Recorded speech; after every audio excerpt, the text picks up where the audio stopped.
Some pickles and pepper and chili. Nahar vaxtı biznes yaxşı gedir.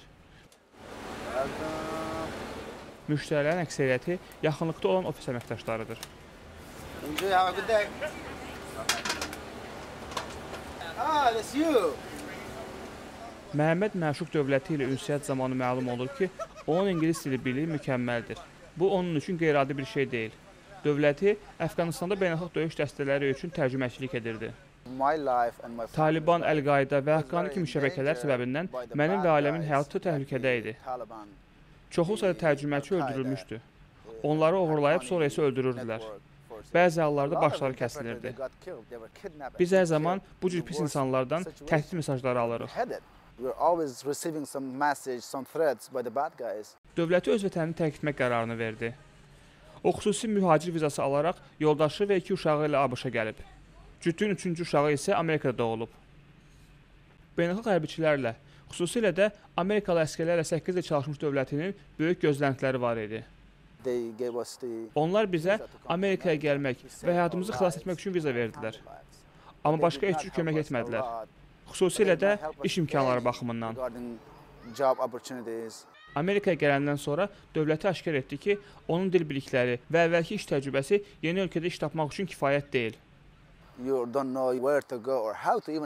Sən hara getməli olduğunu, hətta işə necə müraciət etməli olduğunu bilmirsən.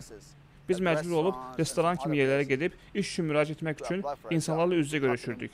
Nəticədə mən və mənim dostlarıma 6 ay tələb olundu ki, iş tapa bilək. Onun ilk işi restoranda təmizlik və qida hazırlığı idi.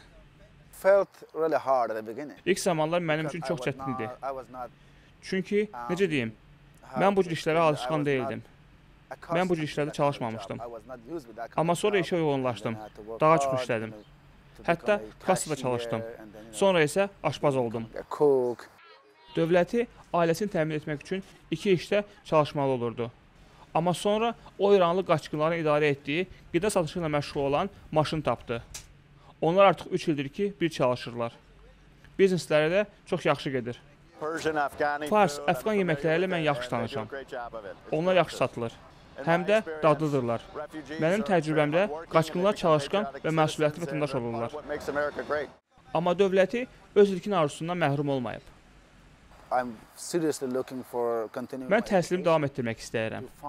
Həmişə arzusunda olduğum işin axtarışındayım.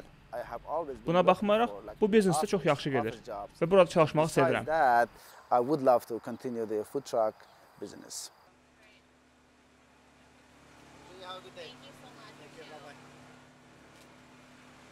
That was another good day today.